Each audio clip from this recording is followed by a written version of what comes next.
Joy Guru, today I would like to discuss about why such noble sons, such auspicious sons like Yudhishthir, Bhim, Arjun, as well as Karno, they were born from such mother like Kunti, who actually took babies, from persons other than her own husband. So in that way, she should be regarded as unchaste woman. She should be called as unfaithful woman. You can say she was an adulterous woman. But how? The question is how. You can say why such noble sons were born from such a mother. Now, I do not know. I would simply narrate the explanation which has been given by Sri Thakur Anukulo Chandra. One day, to be specific, on 29th August 1957, when Sri Thakur Anukulo Chandra was at Devghar Dham, at Jharkhand state nowadays, it is situated at Jharkhand state nowadays, and on that particular day, as usual was his case, as usual with his case, he was encircled by disciples and also, other persons who were not initiated. But this topic was raised by somebody else.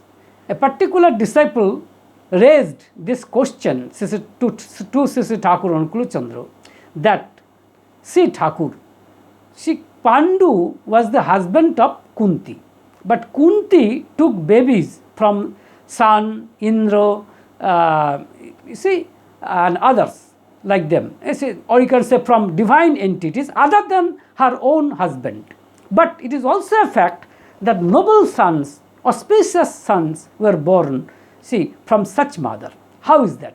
Or what is the reason behind this? Or you can say, in other words, this statement has another implication also. That is, should Kunti be called a chaste woman or an unchaste woman? This question is also, hidden with this statement. You can say in this statement it is also embedded. Now, Sri Thakur Anukulo Chandra has stated like this.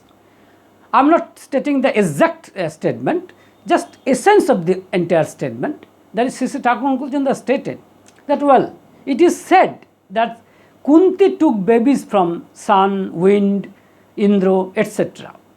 But is it really so? Then, in that case, sun, Indra, or wind, they came and did intercourse with Kunti. But I don't think it is so.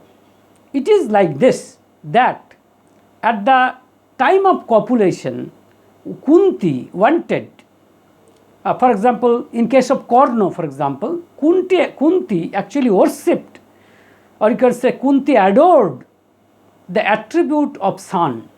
This attribute is what is known as vigor, valor. That is the main attribute of sun. And she wanted that her son should be vigorous like sun. This was her intention, and accordingly she actually stimulated her husband likewise. And the souls, you can say, having this particular attribute, or you can say these attributes, similar souls, they entered into the brain of the Pandu, and they ultimately entered into the testis, and actually they made the immotile sperm into motile sperm. And each sperm is nothing but actually a soul. In other words, a sperm is actually carrying a soul. And very many sperms, or you can say out of innumerable sperms, but similar, having similar tune, or you can say the innumerable souls, that particular soul which has perfect tuning with the ovum of Kunti, actually that particular sperm fertilized the ovum of Kunti, and Karna was born. Actually, Corno was born, in other words, Corno is famous for his valor, for his vigor, as is the case with sun. Because in case of sun also, the main attribute of sun is the valor or vigor. So this is the matter, not that sun came and did intercourse with Kunti. This is not the case, according to Sri Thakur Anukul Chandra. And then in case of Yudhishthir, for example, she wanted that at that particular time, she wanted that her son, this son I should say, should be virtuous, pious, like Dharma. That is, Dharma is a god who is famous for virtue, for piousness, etc. She wanted such, and accordingly she gave this impulse or this stimulus to her husband, and this son, or you can say Yudhishthir, was born with this attribute. Yudhishthir was, as you all know, virtuous, he was pious, and he was a perfect religious practitioner all through his life, as you all know. And the same is the case with, for example, or you can say the same process is functioning, is operating in case of, Arjun also, or you can, in case of Bhim. In case of Bhim, at that point of time, that is, Kunti was obsessed with the attribute of wind god, and accordingly Bhim was born. In this connection, I must say that Hanuman is called the son of wind god. So in that case, we can say in this connection, Bhim and Hanuman, they are two brothers. And in case of Arjun, for example, at that point of time, she was obsessed, that is, Kunti was obsessed with the attribute of Indra. And she wanted that this son should be like Indra. That is, this son should have attributes, all the attributes like Indra. And accordingly, Arjun was born. The Sri Thakur Anukul Chandra has also stated that this is not the case for Kunti also, Kunti only. The case is, exactly same in case of Madri also. Madri, at the time of copulation, she thought about the attributes of two Ashwini Kumars. And naturally, her two sons, that is Nakul and Sahadev, were born with the attributes of two Ashwini Kumars. This is the explanation of Sri Thakur Anukul Chandra. And Sri Thakur Anukul Chandra categorically stated that all the sons were Pandu's sons. In other words, Pandu was the biological father of all the sons that I have stated. That is Karna, Yudhishthir, Bhim, Arjun, Nakul and Sahadev. And Sri Thakur Anukul Chandra stated, or you can say in this, we can say from the theory of Sri Thakur Anukul Chandra that Kunti was a very chaste woman. She was a very faithful woman. She was by no means an adulterous woman. She was faithful to her husband only. But the fact remains that she actually was obsessed. She wanted that her son should be like that and this. That is, her son should take should have the attributes of such and such gods. And this is the matter.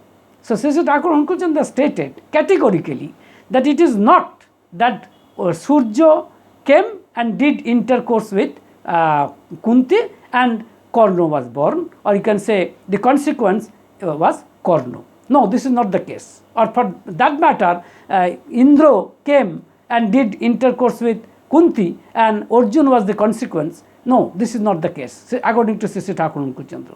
Sri Thakur Anukul Chandra stated that Kunti was a chaste woman, was a chaste wife, was a faithful wife, was a faithful wife, and naturally she took all the babies from her husband, that is Pandu. But from time to time, during copulation, she was obsessed, or you can say she was saturated with the attributes of such and such gods that I have already stated. In other words, so if I can stretch this theory, actually Sri Thakur Anukul Chandra has stated this explanation elsewhere. He has stated that for the birth of an issue, the relative role played by wife is far more than her husband.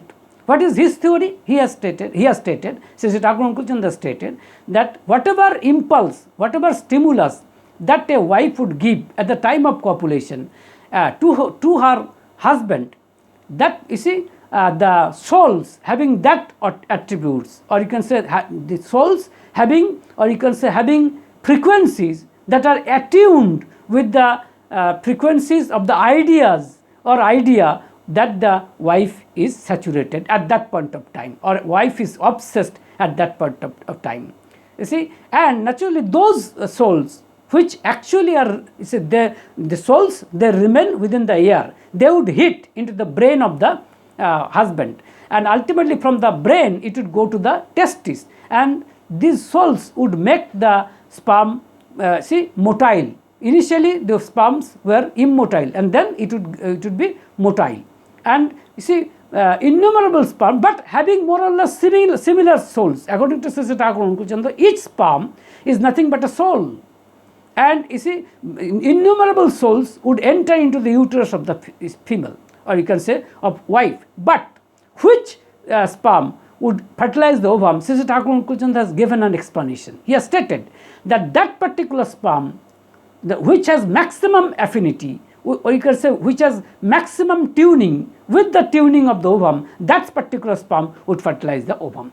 In this connection, I would like to state one thing, that is, since I am an ex-associate professor of zoology, I may say it safely that till now, science, you see, has not been able to explain that which sperm would fertilize the ovum. The explanation that science has given is simply that that particular sperm which would run at first and which would enter into the which would penetrate into the penetrate through the membrane ovum, you can say egg membrane, that particular sperm would fertilize the ovum. Then I would say, then this is just a chance factor. Nobody knows which sperm would go at first, which sperm would run at first, and which sperm would penetrate the egg membrane at first. Nobody knows. So simply this is the chance factor. After all, we cannot explain so far. We have not been able to explain that which particular sperm would fertilize the ovum. In other words, we have not been able to explain till now. The cause and effect relationship. This is just a chance factor. But after all, the theory that has been propounded by Sri Thakur Ankur Chandra has at least one explanation. He has stated that that particular sperm which has maximum affinity, which has maximum tuning with the frequency of the tuning of the ovum, that particular sperm would fertilize the ovum. The rest of the sperm would go away, or you can say would die in the process. This is more or less the natural process, that innumerable number of sperms, some lakhs of sperms would enter into the uterus of the ovum, but only one sperm would fertilize the ovum. This is also a biological truth. Now, Sri Thakur Ankur Chandra stated like this, that in this case, for example, Kunti gave stimulus, different kinds of stimulus from time to time to her husband, and accordingly, sons were born with those attributes. For example, in case of Karna is definitely the legitimate son of Kunti and Pandu. Pandu was the biological father of Karna. This is the explanation of, or you can say this is the statement of Sri Thakur Ankur Chandra. As Yudhishthir, Bhim, Arjun, Nakul, Sahadev, all of them, Pandu was the biological father, according to Sri Thakur Ankur Chandra. In other words, the semen of Pandu actually fertilized, the different ovums of Kunti, from time to time. So therefore, according to Sri Thakur Ankur Chandra, it is not that the divine entities that I have mentioned just now, that is, San, Dharma, Indra, for example, they came and did intercourse with Kunti, and the sons that I have stated, they were the consequences. This is not the fact. The fact simply is this, according to Sri Thakur Ankur Chandra, that actually from time to time the Kunti, or for that matter Madri, this theory is equally true for Madri. For example, in case of Madri, when she went for copulation, she was obsessed with, or you can say she was saturated with the attributes of two Ashwini Kumars, and Nakul and Sahadev, were the consequences of the thought. thought process. So therefore, according to Sri Sri Thakur Ankul Chandra, the issue that would take a birth, they are the result of the thought process or thinking process or the idea or the attributes by which a mother is saturated or a mother is obsessed with. This is the explanation of Sri Sri Thakur Ankul Chandra. So, in conclusion, we may say that according to Sri Sri Thakur Ankul Chandra, you see that Kunti was definitely a chaste woman, a very faithful woman, by no means an adulterous woman, by no means an unchaste woman, by no means a depraved woman, and Pandu was the biological father of all the sons that I have mentioned. So, namely Karna, Yudhishthir, Bhim, Arjun, Nakul and Sahadev. So, but again, last but not the least, I must say that you, the audience, you may accept or reject the explanation that has been given by Sri Sri Thakur Ankul Chandra. That is up to you. But I would just request you that please ponder over the matter and judge it both synthetically as well as analytically and form your opinion. But if you say that whether I am convinced with the explanation of Sri Sri Thakur Ankul Chandra, yes, I am absolutely convinced with the arguments, or you can say with the explanation that has been given by Sri Sri Thakur Ankul Chandra. But this is my personal thinking. I have no qualms with your decisions, because after all, the decision is definitely yours. It is absolutely personal. So, live in love. Joy Guru.